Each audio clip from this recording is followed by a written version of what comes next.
last weekend in Miami was great. We thought the place was a bit expensive. I actually thought I... Hello there. Thanks for joining, and I do apologize for the delay. We're just going to jump right back in. For the upcoming 4th of July, we planned a trip to a slaughterhouse to get some ribs, pork links, and chicken parts for him to barbecue. Before going to the meat market, he took me to the Mr. Pilot movie theater to see a new Steve McQueen movie. After the movie, we ate at a Kentucky Fried Chicken restaurant. Hurry up and finish eating so we can get to the market and back home before Perry Mason come on the TV, Mr. Boatwright urged, chewing so hard he bit his tongue. There was grease on his lips and chin, and bits of chicken were lodged between his front teeth. Okay, after we watch Perry Mason, I'll help you marinate the ribs, I told him. I was halfway through my second 3-piece dinner meal. Every time I put on a pound, I recalled Mama's prediction when I was 4 about how God was going to curse me with a body the size of a moose. At 210 pounds, I didn't have too far to go. Though he seemed to enjoy it, Mr. Boatwright told me all the time how much he hated my bloated body. I made myself believe that eventually I'd be so fat he wouldn't touch me anymore.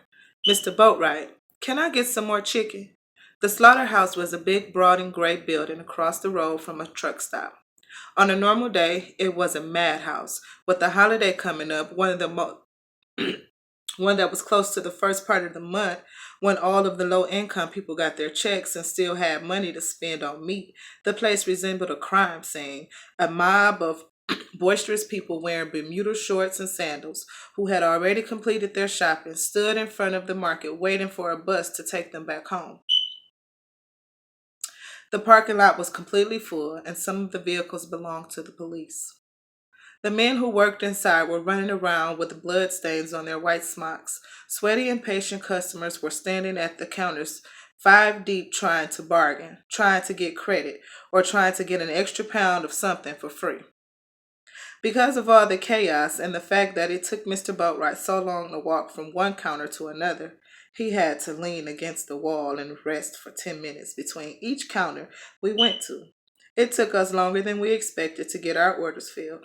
By the time we walked out of the market, there were so many people ahead of us boarding the departing bus, we had to wait for the next one. It took us another hour to get back to where we had to transfer to the bus that would take us to our neighborhood.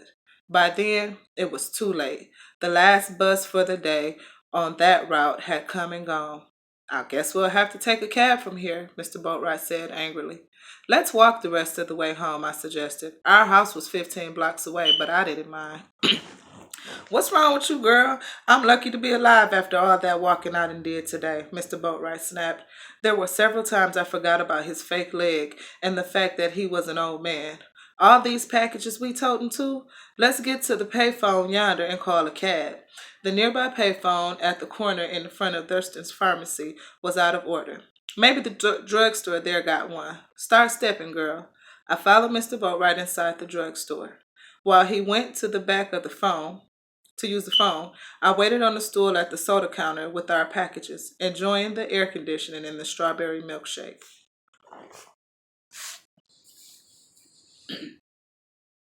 A well-dressed black man in his mid-40s entered. With his head held high and his shoulders back, he strutted like a king, greeting some of the other customers with a nod and a smile.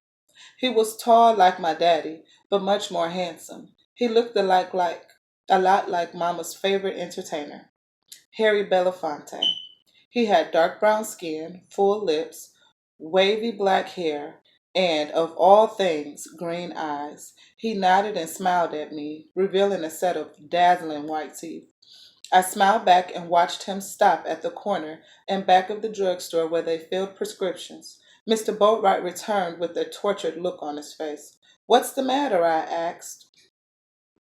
We ain't got enough to cover no cab from here to the house. Damn that bus, he hissed, I guess. He stopped and shaded his eyes. He was looking at the black man with the movie star looks. Ain't that brother Nelson yonder there? Who? The undertaker that owned that big white house directly across the street from us. He come up to me when I was in the yard the other day and introduced himself. Mr. Boatwright explained. We watched the man walk towards us, still smiling. He reached out and shook Mr. Boatwright's hand so hard I thought Mr. Boatwright was going to fall.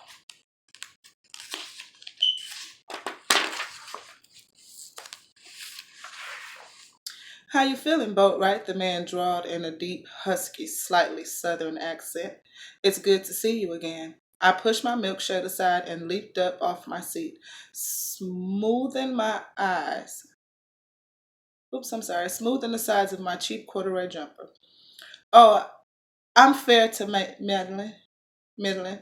The Lord's good to me, Brother Nelson. Mr. Boatwright nodded in my direction.